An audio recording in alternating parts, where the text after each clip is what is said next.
السلام علیکم ورحمۃ اللہ وبرکاتہ۔ الحمد للہ رب العالمین والصلاة والسلام علی رسولہ الکریم، اما بعد۔ عن ابی سعید الخدری رضی اللہ عنہ قال رسول اللہ صلی اللہ علیہ وسلم: من يتصبر يصبره الله وما أوتي أحد عطاء خيرا وأوسع من الصبر، رواه البخاری۔ محترم حاضرین،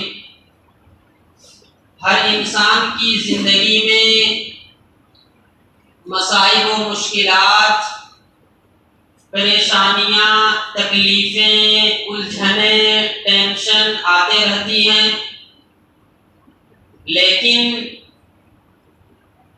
ایک مسلمان جب ان مشکلات اور پریشانیوں کے وقت صبر کرتا ہے تو اسے اپنی زندگی میں صبر کرنے کے بہت سارے فائدے اور فضیلتیں دکھائی دیتی ہیں۔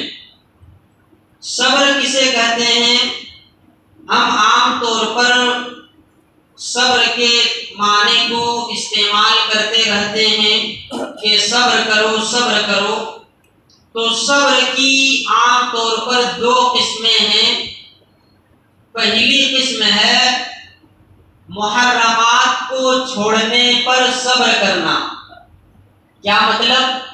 اللہ تعالیٰ کی حرام کردہ چیزوں کو چھوڑنے میں انسان کو جو تکلیف ہوتی ہے اس تکلیف پر صبر کرنا۔ مثال کے طور پر کسی کو گٹکا کھانے کی عادت ہے، گٹکا کھانے کی عادت جس کو ہوتی ہے وہ آسانی کے ساتھ گٹکا کھانے کی عادت کو نہیں چھوڑ سکتا ہے، اس کو چھوڑنے میں اسے تکلیف ہوگی۔ تو صبر اسی وقت کرنا ہے کہ گٹکا جب آپ چھوڑیں گے تو آپ کو جو تکلیف ہوگی، جو مصیبت ہوگی، جو پریشانی ہوگی، اس پر آپ کو صبر کرنا ہے۔ اور صبر کی دوسری قسم ہے احکام الہی کو بجا لانے میں صبر کرنا۔ کیا مطلب؟ نیکی کے جو کام ہیں، اچھائی کے جو کام ہیں، ثواب کے جو کام ہیں، ان کاموں کو کرتے ہوئے جو پریشانی آتی ہے اس پریشانی پر صبر کرنا۔ مثال کے طور پر سخت سردی کا موسم ہے، ٹھنڈی کا زمانہ ہے، فجر کی نماز کے لیے اٹھنا ہے، سخت سردی میں ٹھنڈے پانی سے وضو کرنا بہت دشوار معلوم ہوتا ہے، بڑی پریشانی اور تکلیف ہوتی ہے، لیکن ایک بندہ مومن سخت سردی کے موسم میں فجر کے وقت اپنے بستر کو چھوڑ کر وضو کرتا ہے اور نماز پڑھتا ہے۔ تو سخت سردی کے موسم میں جس طرح وضو کرنا مشکل اور تکلیف دہ معلوم ہوتا ہے، ایسے ہی وقت میں صبر کرنا ہے کہ آپ اللہ کے کسی حکم کو بجا لا رہے ہیں، اللہ کے کسی حکم پر عمل کر رہے ہیں اور عمل کرتے ہوئے اس پر تکلیف ہو رہی ہے تو برداشت کرنا۔ ایک اس کی مثال اور لے لیجئے، ابھی رمضان کا مہینہ آنے والا ہے، تراویح کی نماز پڑھی جائے گی۔ تراویح کی نماز پڑھتے ہوئے ظاہر سی بات ہے انسان کو مشکل ہوتی ہے، عادت ہوتی نہیں ہے۔ امام صاحب آدھا گھنٹہ یا اور اس سے زیادہ تراویح پڑھاتے ہیں تو ظاہر سی بات ہے مشکل ہوتی ہے، انسان کو کھڑے ہونے میں تکلیف ہوتی ہے۔ تو ایسے ہی تکلیف پر صبر کرنے کی تعلیم ہمیں اسلام نے دی ہے۔ روزہ رکھتے ہیں، ظاہر سی بات ہے صبح سے لے کر کے شام تک بھوکا پیاسا رہنا یہ تکلیف کا باعث ہے، اس سے انسان کو پریشانی ہوگی اور ہوتی ہے۔ تو ایسے ہی پریشانی کے وقت ہمیں صبر کی تعلیم دی گئی ہے۔ تو یہ صبر کی عام طور پر دو قسمیں ہیں کہ گناہوں کو چھوڑنے کے وقت جو انسان کو تکلیف ہوتی ہے اس پر صبر کرنا، اور نیکی کے کاموں کو کرتے ہوئے جو تکلیف ہوتی ہے اس پر صبر کرنا۔ صبر یہ اللہ رب العالمین کی جانب سے بہت بڑی نعمت ہے۔ ابھی آپ کے سامنے بخاری کی جو حدیث پڑھی گئی اس میں اللہ کے نبی صلی اللہ علیہ وسلم نے فرمایا وَمَن يَتَصَبَّرْ يُصَبِّرْهُ اللَّهُ، جو آدمی صبر کرنے کی کوشش کرتا ہے تو اللہ تعالیٰ اس کو صبر کرنے کی اور زیادہ ہمت و حوصلہ عطا کرتا ہے، صبر کرنے کی اور زیادہ طاقت و قوت دیتا ہے۔ اور وَمَا أُوتِيَ أَحَدٌ عَطَاءً خَيْرًا، جس آدمی کو صبر کرنے کی ہمت اور حوصلہ دے دی جائے، جس آدمی کو صبر کرنے کی طاقت اور قوت مل جائے تو یہ اللہ کی طرف سے بہت بڑا تحفہ ہے، یہ اللہ کی طرف سے بہت بڑا عطیہ ہے کہ اللہ تعالیٰ کسی بندے مومن کو اس کی مصیبتوں اور پریشانیوں کے وقت اسے صبر کرنے کی طاقت دے دیتا ہے، صبر کرنے کی ہمت اور حوصلہ دے دیتا ہے، تو یہ اللہ کی جانب سے ملنے والی بہت بڑی خیر ہے، بہت بڑا یہ تحفہ ہے اللہ تعالیٰ کا کہ کسی انسان کو صبر کرنے کی نعمت مل جائے۔ اسی طرح صبر کرنے کا ایک بہت بڑا فائدہ یہ ہے کہ صبر کرنے والے پر اللہ تبارک و تعالیٰ کی رحمتیں نازل ہوتی ہیں، اللہ تعالیٰ اس انسان پر رحم و کرم کرتا ہے، اس بندے پر مہربان ہو جاتا ہے جو اپنی مصیبت کے وقت صبر کرتا ہے۔ اور اس ٹاپک کو اللہ تعالیٰ نے سورہ بقرہ کی آیت میں تفصیل کے ساتھ بیان کیا ہے۔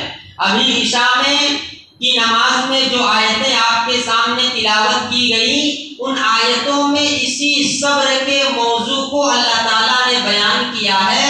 فرمایا وَلَنَبْلُوَنَّكُمْ بِشَيْءٍ مِّنَ الْخَوْفِ، کہ ہم تمہیں ضرور بازضرور آزمائیں گے، اے مسلمانوں ہم تمہیں ضرور بازضرور امتحان لیں گے، ہم تمہیں جانچیں گے پرکھیں گے، اور جو ہماری آزمائش میں ہمارے امتحان میں صبر کے ساتھ کام لے، صبر کرتے ہوئے ہماری آزمائش میں کامیاب ہو جائے، وَبَشِّرِ الصَّابِرِينَ، تو اے محمد صلی اللہ علیہ وسلم آپ صبر کرنے والوں کو بشارتیں سنا دیجئے، خوشخبریاں سنا دیجئے۔ بہت ساری خوشخبریاں اللہ تعالیٰ نے صبر کرنے والے بندے کے لیے بیان کی ہے۔ سورہ بقرہ کی آیت میں اللہ تعالیٰ نے فرمایا کہ جو لوگ صبر کرتے ہیں اولئک علیہم صلوات، صبر کرنے والوں کے اوپر اللہ تعالیٰ کی نوازشیں ہوتی ہیں، اللہ تعالیٰ ان کو نوازتا ہے، اللہ تعالیٰ انہیں دیتا ہے، اور کیا کرتا ہے ایسے لوگوں پر اللہ تعالیٰ کی رحمتیں نازل ہوتی ہے، اللہ تعالیٰ ایسے بندے پر مہربان ہو جاتا ہے، ایسے بندے پر رحم و کرم کرتا ہے جو مصیبت کے وقت صبر کرتے ہیں۔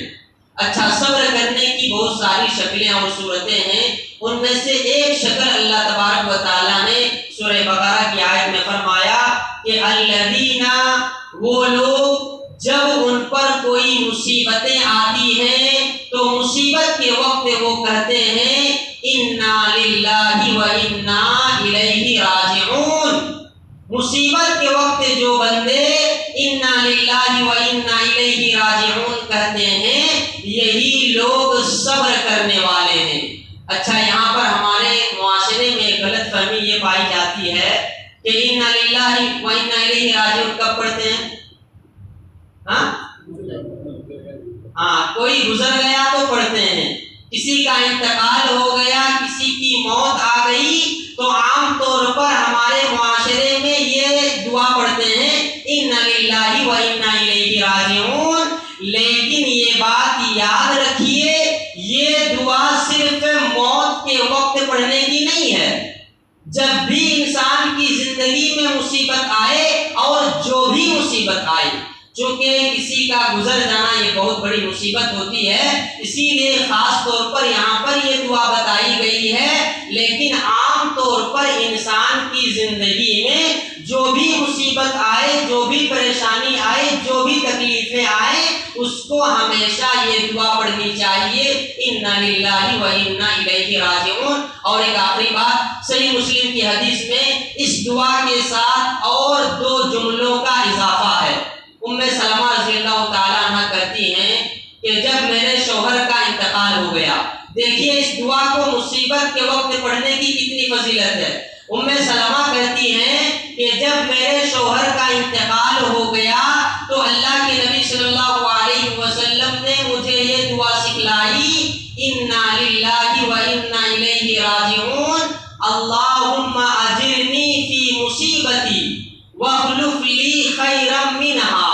یہ دعا اللہ کے نبی صلی اللہ علیہ وسلم نے مجھے سکھلائی، اور جب میں یہ دعا پڑھنے کے بعد اللہ تعالیٰ نے مجھے میرے پہلے شوہر سے بہتر شوہر عطا کیا۔ اور وہ بہتر شوہر کون تھے؟ اللہ کے نبی صلی اللہ علیہ وسلم۔ ام سلمہ کے پہلے شوہر کا انتقال کے بعد جب انہوں نے یہ دعا کثرت سے پڑھی تو ان کا نکاح نبی صلی اللہ علیہ وسلم کے ساتھ ہوا، اور جس کا نکاح نبی صلی اللہ علیہ وسلم کے ساتھ ہوا وہ اس سے اور بہترین شوہر اس کو اور دنیا میں کون ملے گا؟ تو اللہ کے نبی صلی اللہ علیہ وسلم ایک بہترین شوہر تھے، اور یہ شوہر ام سلمہ کو کون سی دعا پڑھنے کی وجہ سے ملی؟ انا للہ و انا الیہ راجعون، اللہم اجرنی فی مصیبتی واخلف لی خیرا منہا۔ لہذا ہمیں اپنی زندگی میں جب بھی کوئی پریشانی، مصیبتیں، الجھنیں، ٹینشن آئے تو ہمیں اس دعا کا اہتمام کرنا چاہیے۔ دعا رب العالمین سے کہ اللہ سبحانہ و تعالی ہمیں کہی سنی بات پر عمل کی توفیق عطا فرمائے۔ آمین۔ السلام علیکم ورحمۃ اللہ وبرکاتہ۔